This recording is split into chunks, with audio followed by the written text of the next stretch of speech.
Hello, everybody. Welcome to another amazing episode of Youth Connect. I'm Aiden.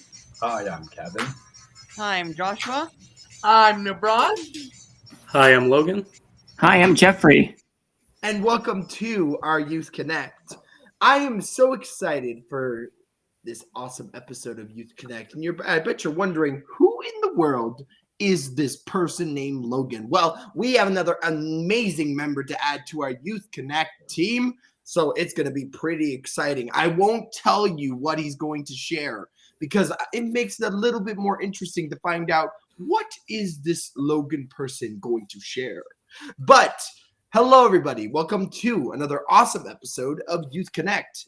I am so excited, but we should always go over what in the world is Youth Connect. Youth Connect is a news, interest, and entertainment show that was created during the pandemic for the community, by the community. And everyone here is advocates for inclusion and advocates for all abilities and oh my gosh, I'm getting so excited because we have so much stuff to share.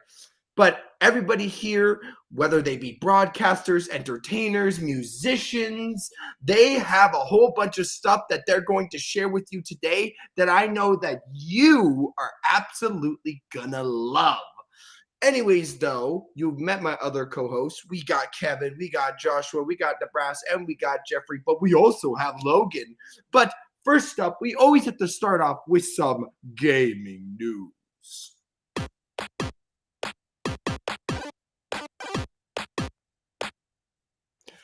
Did I also mention we have new intros? That is another awesome thing to look forward to. Ooh, it's pretty interesting. But what is today's Spotlight Game of the Week?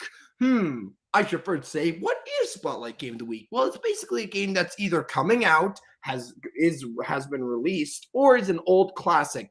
And today, I absolutely have to always reference this because we've been waiting for this game for 9 literal years. And today's Spotlight Game of the Week is just warning everyone in advance, this one's a little bit more on the darker side. But today's Spotlight Game of the Week is Diablo 4. So after 9 long years, the 4th addition to the Diablo series has been given a date when all hell breaks loose. So the endless battle between the high heavens and the burning hells rages as chaos threatens to consume Sanctuary, with ceaseless demons to fight and countless abilities to master, nightmarish dungeons, and legendary loot. This vast open world game brings the promise of adventure and devastation. You must survive and conquer the darkness or succumb to the shadows. Ooh. So why did I choose this game? Aiden, you usually choose very happy games. Well, I am a big fan of the Diablo series. And this series, I've been part of it since the open beta. I've been watching all of the updates and previews. And let me just say this, my sister, my brother-in-law, my dad, my mom, myself, my other sister, everybody in my family loves Diablo. Why? Well, I don't know. It's an open world RPG games and one of the classic versions. Under the lines of World of Warcraft, it was an open world game where you fought against demons. And what makes it so interesting? Why should I check out Diablo 4? Well, let me just say this. It's got a skill tree. So that means you can customize your abilities and skills to fight off against monsters. You got over 8 trillion appearance combinations in the character creation. Each class boasts unique hairstyles, and you can adjust the character's appearance down to the eye color, body markings, accessory, and more. And as part of Diablo culture, the gear is always awesome to collect. You might find some legendary gear, some mythic gear, some common or uncommon gear. You never know. There's so much. But there's tons of stuff to check out, like world bosses, dungeons, strongholds, and recently they've added mounts. I haven't checked out the game because I've been waiting for me and my dad to play together. But if you love open world RPG games and if you like a little bit of a darker kind of theme, I recommend checking out Diablo 4, which will be coming out in 4 days to the public. But for me and my father and my entire family, if you pre-ordered it, you guys know Today is the day. It's time to play a little bit of Diablo 4. But that has been my first gaming news. And next up, we got to have some news from Kevin. What he's going to be bringing us, some all important news. But of course, you also have the interesting fact of the day.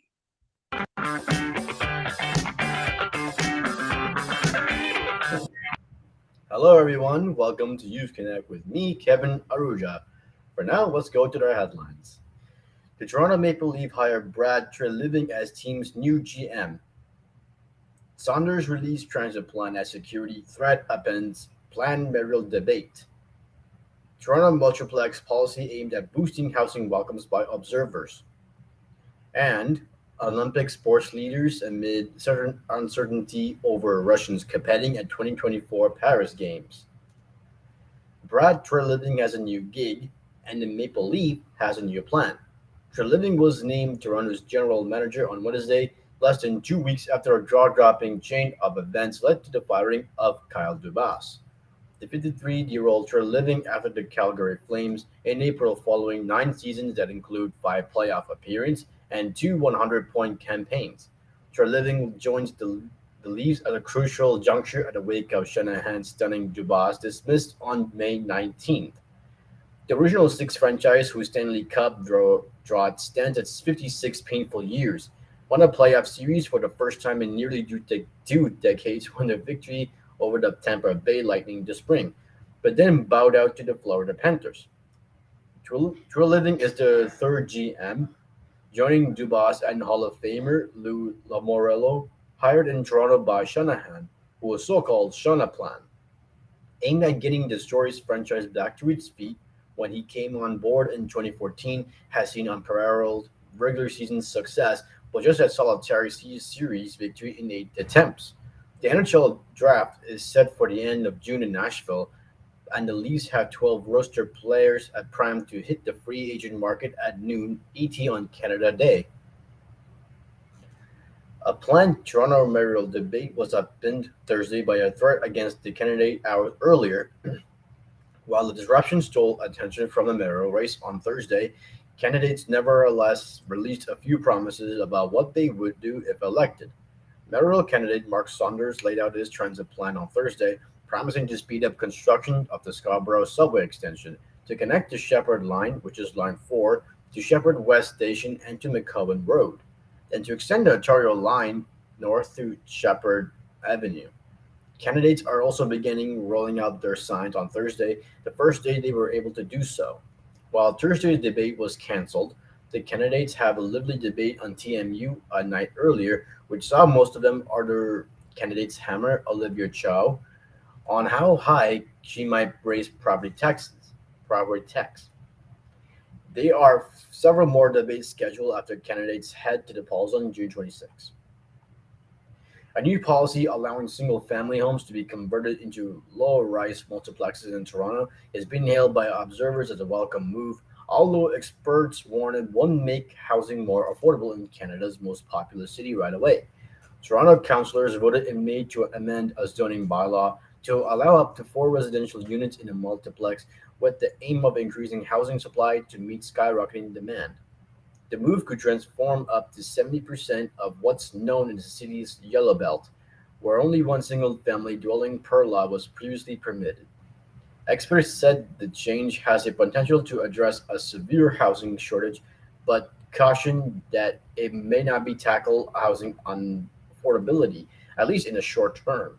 Population in parts of the Yellow Belt have been dwindling for years. Ambrosky added, and increasingly density in some neighborhoods could revive them when employing underutilized infrastructure. Councillor Stephen Holliday, who voted against the policy, said new multiplex will create tensions within neighborhoods and drive away the dreams of owning a detached home for some, without making housing affordable for others. Industry insiders said Toronto's need for more housing outweighs those concerned. And in sports news, complex question about if and how Russian athletes could return to the competitions ahead of the 2024 Paris Olympics looked far from being resolved when sports governing bodies met on Wednesday. Different sports have varying sporting, political, and logistical pressure, and there's a lack of clarity about how to define neutral status for Russian and Belarusian elite athletes who is mandatory for their return on the field of play. The ASOIF annual meeting came 2 months after the International Olympic Committee gave a detailed advice on how individual athletes from Russia and its military ally Belarus could be integrated as neutral athletes despite those countries going war on Ukraine. Exactly how that neutrality is being defined is not very much clearer now as a key qualification event starts for the Olympics that open in July next year. The IOC in March advised that some Russian and Belarusians could return in individual events but not team sports if they had not actively supported the war in Ukraine and are not contracted to military or national security agencies. Ultimately, the IOC can choose to bar Russia from its Olympics, and Back says in March says a decision could be taken at appropriate time at its full discretion. In today's weather forecast, we've got a mix of sun and clouds this afternoon. The temperature is now 33 degrees. And tomorrow we will get mainly sunny and the temperature will be 23 degrees. Anybody out there love chocolate? Who doesn't love chocolates? Yes, folks. For next topic of interesting fact is chocolate. Now, where does the chocolate come from? Chocolate is made from the beans of the cocoa tree, which is native to equatorial climates. The beans were fermented, then dried, roasted, and ground to make cocoa, the base for chocolate. The first historical evidence of chocolate comes from Central America and South America, where residues of a drink made from cocoa beans has been found and dated to as early as 1750 BC. Cocoa beans are so important in Central and South American cultures that they were used as currency. Explorers traveling in South America in the early 16th century were likely the first Europeans to encounter chocolate. Chocolate was the first imported to Europe by the Spanish, where it found favor as a drink with the European nobility, who added sugar to relieve a bitter flavor. By the 19th century, well-known chocolatiers had like Cadbury's and Hershey's and more were already mass-producing solid chocolate. Chocolate has been a popular fruit and drinks for thousands of years. It's one of the most popular fruits ever. Now for some little known facts about chocolate. Did you know chocolate comes from the cocoa beans, but did you know it all takes almost 400 of those beans to make a pound of chocolate, or makes a pound of chocolate? Considering the average cocoa pod contains 40 beans, that's quite a lot of beans to harvest and collect to make our beloved sweet treat. Chocolate, of course, chocolate equals happiness. Yes, not only does chocolate taste great, but it also makes you happy because it releases endorphins when you eat it. The acids in chocolate produce serotonin in your brain, the neurotransmitter responsible for making or producing a feeling of happiness. When I come to the end of my segment, tune in for next week's for interesting fact, news, and weather. I'm sending you back to Aiden. See you on next Friday. Okay, so let's go into chocolate. I'm just going to say, and I want everybody to give me their favorite chocolate bar. I'm going to go first. So my favorite chocolate bar, guys, is Butterfinger. But for everybody else, what is your favorite type of chocolate bar? What is it? I'll go first, and all-time favorite is Dairy Milk. No one can beat that. Milk chocolate is best for My me. favorite chocolate would have to be Kit Kat, for real. Kit Kat. We got a little bit I of love No that. competition, bro. milk chocolate competition. What about you, Jeff? Arrow bars. Arrow bars. Yo, air is also nice. Yeah. Yeah, What about I you? love Arrow. Do you have a favorite chocolate bar? I would say Mars bars or Arrow. All right. And obviously, we'll ask Logan, what is your favorite chocolate bar? Do you have one? It's easy to me. Reese's peanut butter cups. I love Reese's. All right. love Those are Reese's some cereal. awesome chocolate. Also, choices, guys. also there's also one. I don't know if it's in Canada, but it's in the UAE. It's Milky Way. That one is really nice too. If you try one, just try it. It's really nice too. Yeah, I heard That it's in the movie, sounds but I'll try. delicious. Yeah, just eating the whole Milky Way, the whole galaxy. My goodness, how did they pack it into one chocolate bar? Makes me think. I wonder. Thank you so much, Kevin. It's always awesome to hear about your kind of like your all important news, but I absolutely love the interesting fact of the day. It's always great to see what kind of background you have, and I absolutely love the chocolate because it makes me feel like I need to get a little bit of chocolate today. All right, guys, time to move on to our second gaming news. What is going on in the world of gaming? Well, you guys probably know, if you're a gamer, about the famous video game Tetris. And, obviously, Tetris has had a bunch of clones and knockoffs because Tetris has been so popular. But I bet you have never played a Tetris-inspired game quite like Setris. What? I doubt I don't need to really explain what Tetris is, but just for everyone, Tetris is a great puzzle game about blocks and different shapes and that fall in a narrow playfield. And once you get 4 in a row, you get a Tetris. How awesome is that? But developed by MS Levo and released earlier this month, this is the game of Setris. What happens? Well, the moment the first block hits the bottom of the screen and crumbles, it crumbles. What? If Tetris players know, it's a block. The L goes like this, and then I get another L, and boom, I got a Tetris right there. But not here. In the world of Tetris, once it hits the bottom of the screen, it crumbles into pixelated sand. And it's quite different to any other game because you want to know what? The key here is to use differently shaped bricks to spread sand across a wide playfield where you're instead of creating lines, as they say, you're creating more precisely blobs of color. So I want to get a giant blob of red or a giant blob of yellow to create a Tetris. How interesting is this? And imagine playing Tetris, guys, and then I show you this game and then it just crumbles to dust. You'd be like, what is happening?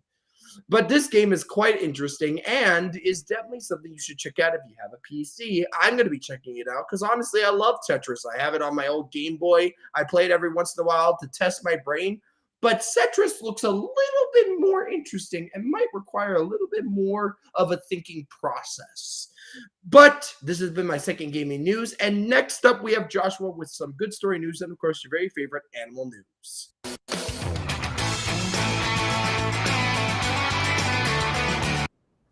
Good afternoon. Welcome to You Connect now for a good news story. When you think of Harvard Law School, a few things probably come to mind, like prestigious, distinguished libraries, and maybe sweater vests. You likely won't conjure a picture of a sanitation worker getting up at 4 a.m. to clean dumpsters and sort trash before school. But you don't know Ryan Studden. While getting into Harvard Law School, it's no easy feat for just about anyone. Ryan truly had his work cut out for him, and he doesn't take all the credit, but he gives most credit to the people around him. The community around him made all the difference, he says. While growing up in Bowie, Maryland, his mother abandoned the family and moved out of the country when he was 8 years old. However, that was also when he began learning the value of hard work. His father had to labor at multiple jobs to support Ryan and his older brother, Reggie. After years of struggling, Ryan's high school grades were so poor that he was rejected from every college he applied to. Therefore, instead of heading off to college at 18, he took a job at Bates Trucking and Trash. For many individuals, taking the job would feel like an utter low point. But for Ryan, it was when his life began to turn around. His co-workers urged him to go back to school, and one of the company owners, Brent Bates, helped him to enroll in the local university. Ryan earned a 4.0 grade point average and was able to transfer to the University of Maryland. But Ryan's struggles still weren't over. During his junior year at Maryland, his father suffered a stroke, and Ryan had to return to work at Bates in order to save their family home. Many people would have given up, but he doubled on his schedule. Instead of dropping out of school, he woke up at 4 a.m. to work in his sanitation shift before class. He graduated in 2018 with accolades and was chosen to give a commencement speech. He began applying to law school, and Ryan set his sights on Harvard.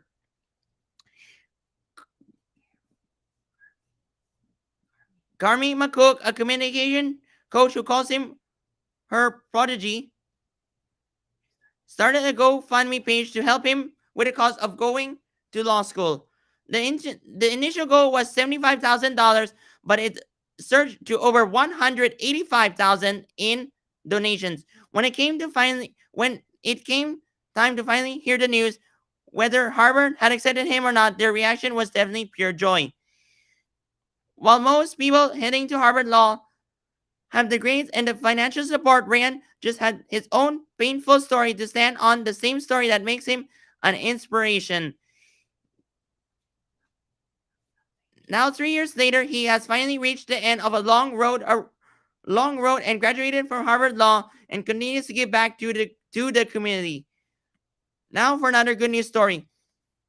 Jacob Herring is on a mission of merriment that began when he was 5 years old. He's a jokester through and through. His mom, Amy Granny, says, after recalling her son arriving home from preschool with his first joke, "What did one muffin say to the other muffin in the oven? Nothing, muffins don't talk." Amy says, smiling fondly after his son's punchline. Humor is the medicine that Amy says made her challenging childhood in foster care more manageable. Amy created a jungle above one of the kids' beds, featuring fake vines hanging from the ceiling and a little stage for them to perform in the living room. In addition, she created a showcase for Jacob's comedy on the front gate, which she painted with black chalkboard paint to write on. The first joke she wrote on it was the muffin joke, which gives confidence to his son. And every couple of days, the 13-year-old Jacob cycles home from school with different jokes to tell his family. If you wait too long for the waiter, Jacob asked, "Does that make you the waiter?" That was one of the recent jokes that Amy wrote on the gate for the public to appreciate. Many folks in the neighborhood regularly visit the joke gate in search for a chuckle, which brings a lot of joy to their day. What do you call a pig that does karate? Well, a pork chop. Whether the jokes are his own or others, Jacob's goal remains the same. If you're having a bad day, I tell them a joke and make them laugh. Then they're happy for the rest of the day, Jacob says, and that makes me feel good. Now turning to animal interest news.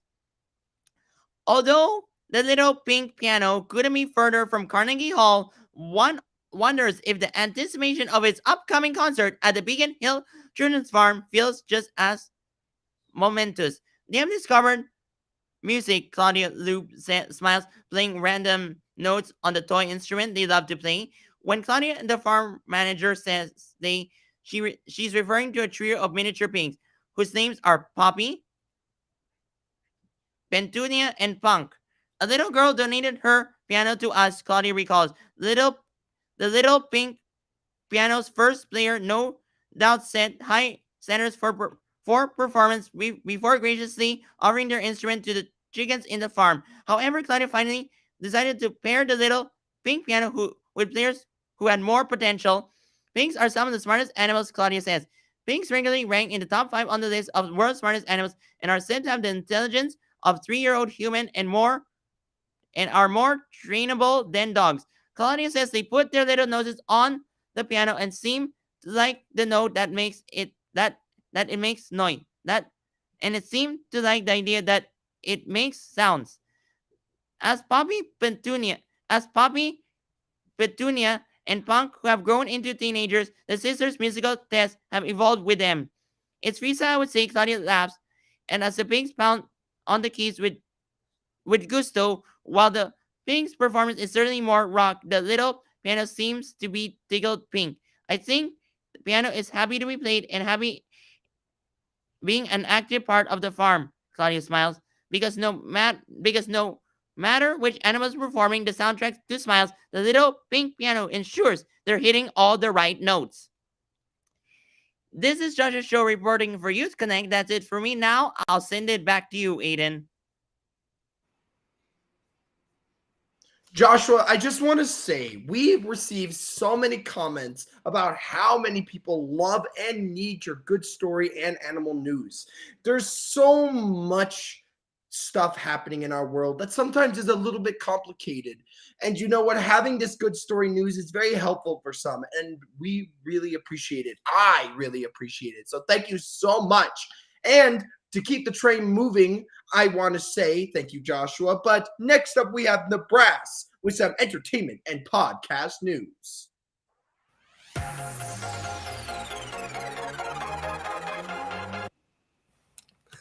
Hello, everybody. How are you guys today? My name is Nibras Khan, and I'm used for the entertainment news. Let's get straight into top story.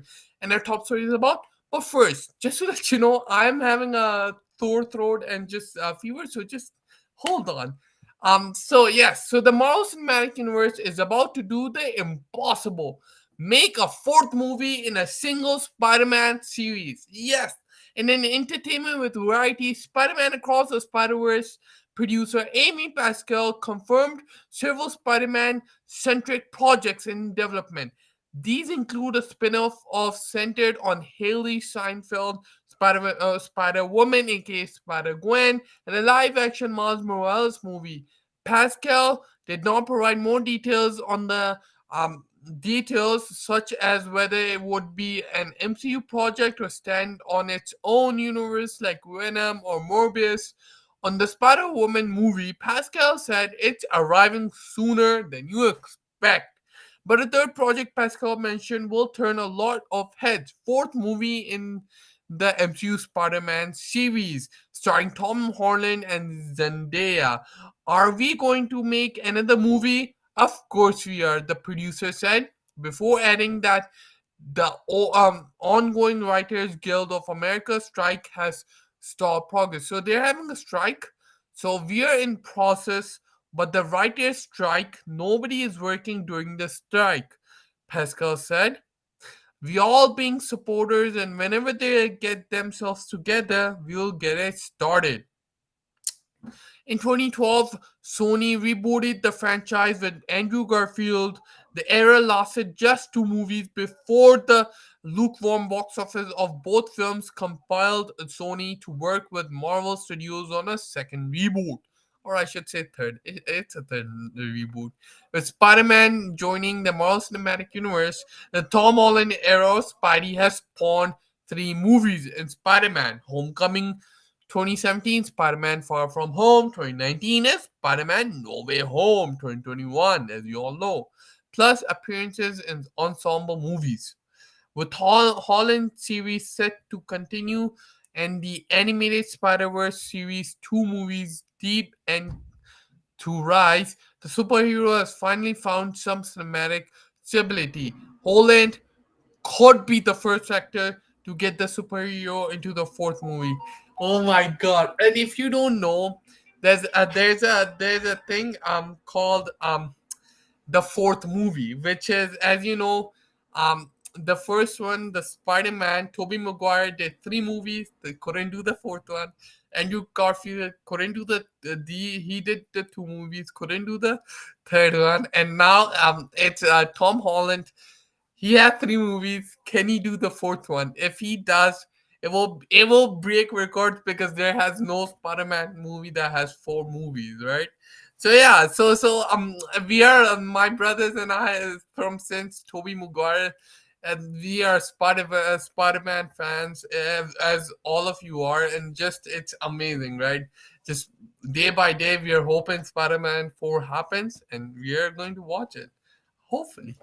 Now to my second story. Now my second story is now before I go to my second story, I like to give you the fact of the day. Now the fact of the day is now before the drum roll, please. Did you guys know that my family 2 weeks ago got an electric car? Yes, we did get an electric car. It's called the Nissan Ariya 2023, and it's amazing. It's an SUV. It's not a sedan, the small one. It's a big one, and it's electric. We have an electric charger. And it's just amazing. It's so so futuristic. I cannot explain it. What else I would do? Just go to the internet and just search pictures. It's just amazing. So it has a screen for the navigator and for the radio. But you know what? On the side, there's a bigger screen for the meter, for how fast is you're going, how what's the fuel pump. It even has a two screens. Imagine that. It's just very futuristic. On the back seats, it has plugs, AC, own thing. You don't even have to go to the front and then plug your wire. You can do it on the back seat. It's just amazing. So nice. It's just VR moving forward, and it's a nice sign to see. Again, it is Nissan Aria 2023. Now to my second story. My second story is something different. It is a podcast. It is SOS, Sides of the Spectrum by Aiden Lee. Yes, this podcast, if you guys don't know, Aiden has his own podcast and it is amazing. Yes. So SOS is all about talking to people who do lots of different things. Some people are artists, some people are teachers, athletes, musicians, designers, and much more. Aiden's goal is to inspire people of all abilities, to explore people and topics of interest. Every episode, Aiden has a new guest to talk about their experiences. Since 2020, Aiden has done around 40 episodes, and that's excellent and amazing. He has also interviewed all of us at Youth Connect. So if you want to see our experiences and if you want to see more experiences, more people talking about their past, talking about their background, go check out Aiden's podcast, and it is amazing. If you didn't know, I am a follower of Aiden's podcast. I do listen to it whenever I can. I actually have listened to every episode, but yeah, I actually love it. So I really highly recommend that. And yeah, that's all from me. As always, this is Nibras Khan from Youth Connect. Now back to Aiden. Thank you guys. Thanks so much. Have a great day. Okay. Now somebody shares my name. Oh man, this SOS Sides of the Spectrum sounds like an awesome podcast. I think I might need to check it out. Thank you so much, Nibras, for sharing that news. Honestly, it's such an honor to, you know what, just I'm not a big person of self-sponsoring, so I appreciate you doing or helping me out with sharing the name out. Again, guys, it is called SOS Sides of the Spectrum. And I also want to say, Nibras, did you see that a Spider-Man 2 game is coming out? I saw recently something about it, and I was like, ooh, this is interesting. And the Spider-Man Into the Spider-Verse, I've been so excited for this movie. It looks absolutely fantastic. It came out yesterday, I believe, June 1st. What? Okay. Yes. I might need to go check it out. Oh, this is some awesome news. And honestly, again, thank you so much, Nibras. Okay, guys. So let's move on to our final gaming news. What are we bringing into it? It's going to be our board game of the week. I have a super fast board game of the week. So have your ears ready because this board game of the week is called Challengers. What in the world is Challengers? Challengers is an interactive deck management card game for 1 to 8 players. And what in the world are you doing in the world of Challengers? So basically, you need to choose members of your team and add them to your deck, which might consist of a wizard, an alien, a cat, or even a kraken. There are 75 distinct characters with more than 40 exciting effects to create a unique experience every game. You choose from 6 different sets and discover new strategies and synergies every single game. And in the match phase, basically, you're going to stay in flag position to win the trophy of that round. And you gotta try and get the most fans and trophies over the course of 7 rounds to be able to qualify for the final. If you can best your opponent in the final, you win Challengers. So guys, it sounds like a digital auto battler, and it sounds absolutely silly. And if you look at the screen, you can see that there's dinosaurs, a giant rubber duck. There are so many weird and interesting challengers. And who will be the winner? Who will take the trophy of the greatest challenger there is? Anyways, this has been Challengers, the board game. I recommend that you check it out because it looks absolutely goofy. And I love goofy board games. They're awesome. So next up, who do we have? We have our special guest. Can I just say, can I please welcome Logan, a chef extraordinaire?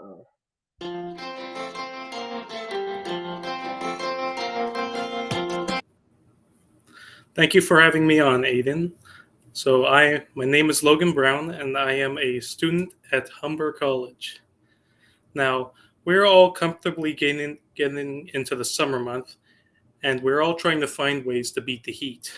But to me, nothing quite does that better than a nice ice-cold can of soda, especially when it's very fizzy.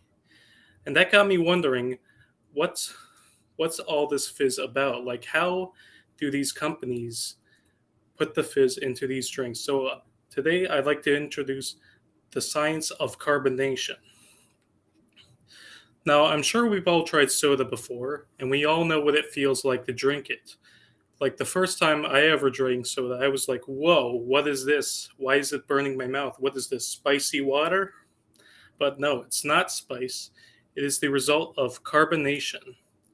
So first, I just like to demonstrate what I'm talking about. I got a can of Diet Ginger Ale here, and I'm just going to pour it into this glass. And so as you can see, there are bubbles rising to the top. And at the very bottom, if you look really closely, you'll see a bunch of tiny little bubbles. And what these bubbles do is when they hit your mouth, they pop. And that pop is that fizzy sensation that we all know and love from soda. And so you're probably wondering what companies do to get these bubbles into your drink. And the answer is they use CO2 gas, carbon dioxide. And so what they do is they essentially inject CO2 gas into the soda in like a vacuum. Now, what's most interesting about this is that even once the gas is in the soda, it's not yet carbonated because the gas hasn't been activated yet. In order for it to be activated, it has to mix with oxygen. And the easiest way to do that in the case of a can is with this pull tab. And so I'm just going to bring this up very closely so that you can hear.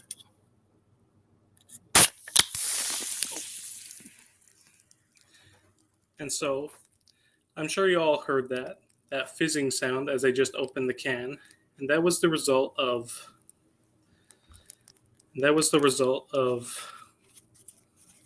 the air from outside rushing into the can, and it's mixing with the carbon inside of the soda, and that's causing it to carbonize and bubble up. And so companies do this in order to keep the drink as freshly carbonated as possible so that when you open up, no matter how old the soda is, once it's open, it'll stay nice and fizzy. And so that concludes my presentation on the science of soda. Thank you again, Aiden, for bringing me here for the first time. It was quite the experience. And so, yeah, back to you, Aiden. Guys, all this time, I thought I was drinking spicy water. I finally know the power of carbonation. I always thought to myself that sparkling water was evil water because it just was so weird. It was like a bubbly kind of spicy sensation, just like you said, Logan. And now I understand the power of carbonation. And now I feel a little bit devious and I want to get my own CO2. But honestly, thank you so much, Logan, for joining us. I thought that was absolutely brilliant. Some chef things and some little bit of food and drink facts that you need to know about. I didn't know entirely the entire history about it. I didn't know that it starts fizzing up as soon as it contacts with oxygen. That's amazing. But honestly, thank you so much, Logan. And I see a lot of people are really excited to know. I feel like I might need a soda myself.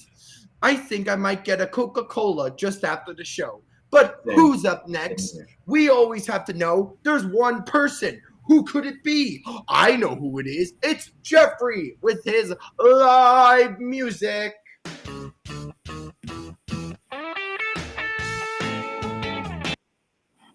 Hi, everybody. This is Jeffrey, your live musician, and I'm going to be playing a very wacky and funny, cool song called My Feet Are Big.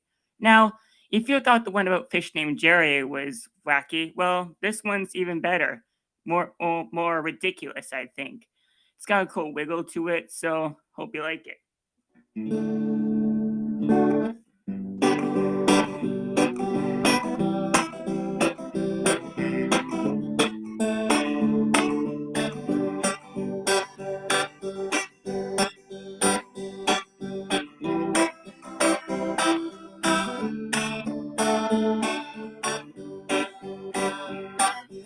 Yeah, I know what you're thinking, and it's totally true.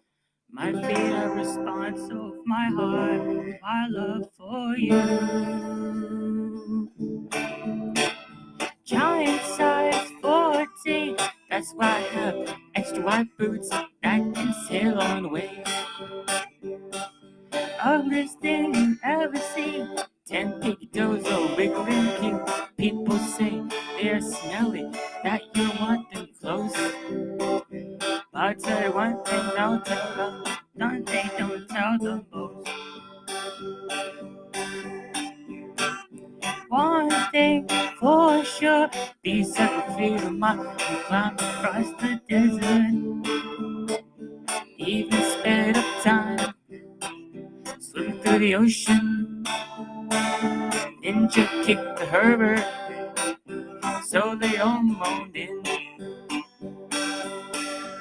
They will bounce on the beam just to save you, my love.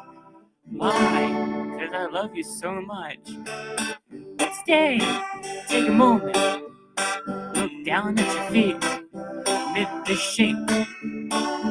Kiss your toes standing in a row. Remember, don't cheat. See, no matter what troubles these monsters might sing, your feet are measured with all the love you can bring. Let them stand on the floor, do a dance, slide, tap, kick and moan, stomp, twist, crush, every heart to mush. As I will tell you one thing for sure, these are the few of mine across the desert. Even sped up time, swim through the ocean. Ninja kicked the perfect, so they all moaned in.